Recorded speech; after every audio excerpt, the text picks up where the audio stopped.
You're involved with many international organizations now. Can you tell us about some of them and what you're trying to accomplish? I'm involved with a lot. Mama was telling me, where do you find the time to? And I was telling her, yeah, I don't sleep much. Maybe that's one of the blessings I have. But two that I would tell you about is that I work a lot with Human Rights Watch, particularly the Children's Advisory Division Committee, and they deal with issues of child soldiering and things like that. And over the years, we've tried to do a lot of things in the United States. One of the things we do is really policy work, trying to find ways to craft policy or to change policy to make sure that people who recruit children are either held accountable or to find a way to prevent that from happening.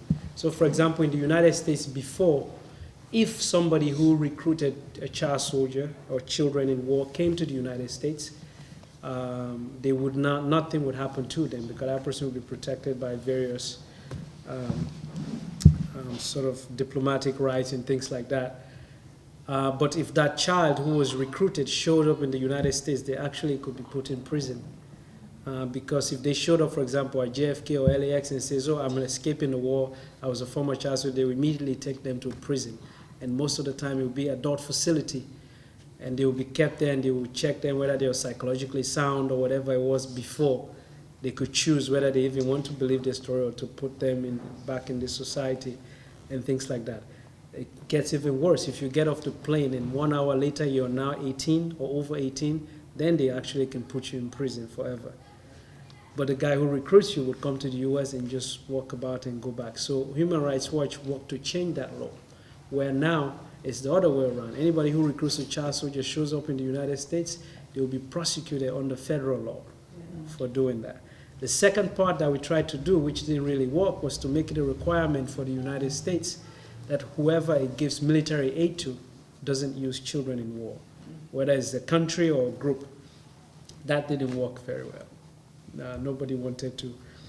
But what that did get us is that, it allowed certain countries who were very close, who didn't want to allow human rights organizations to go in and work with them, open up their doors because they felt that their military aid would be in jeopardy.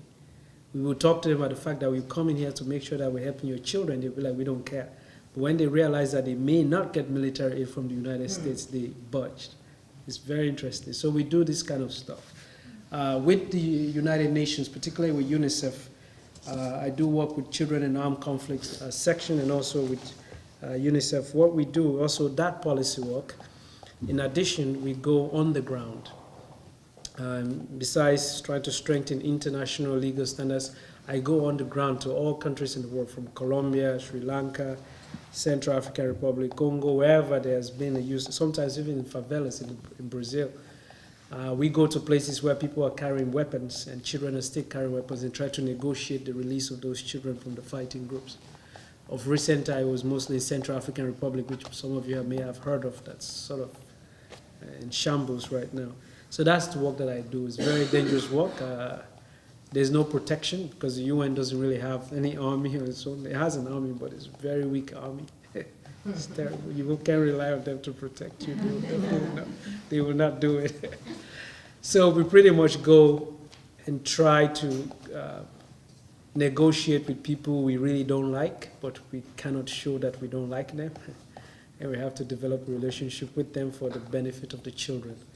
And so, yeah, so in short, that's some of the things that I do.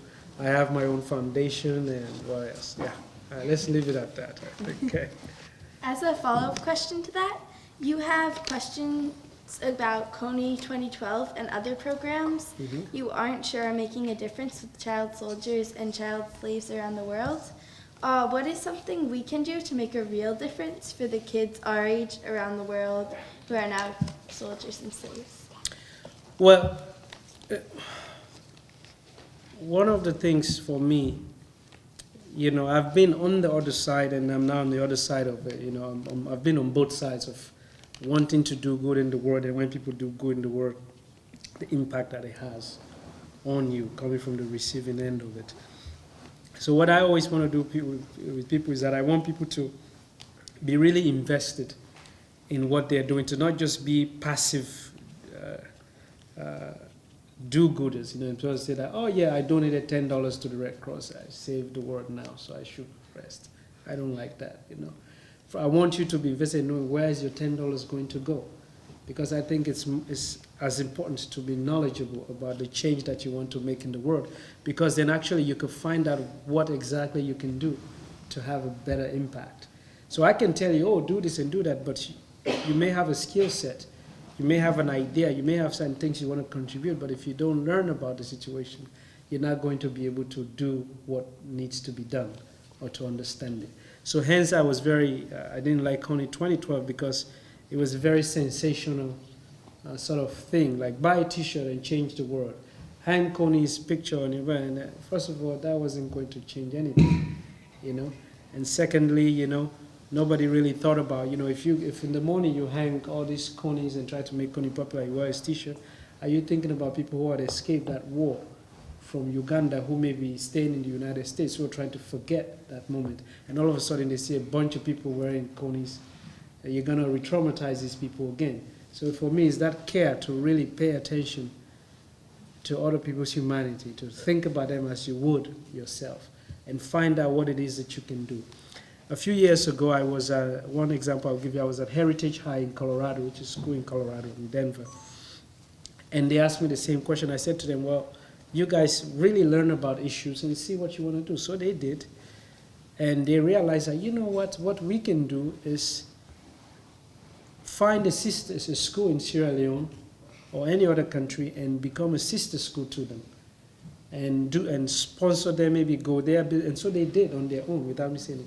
So they went to Sierra Leone. Some of their parents went with them. They built a school. That school became an extension of their school in Denver. And some of the kids go there sometimes in the summer and take classes and everything. I didn't tell them to do that. So now they know Sierra Leone. They know what they're doing. They know exactly the impact. And they've also gotten to meet people and learn from them on the other end. So it means more to them than just, you understand? Yeah. And they did things that I could have never even imagined telling them to do, but... So that's always my advice to you. Learn about the world more, learn about an issue and involve yourself in it as deeply as possible. Thank you.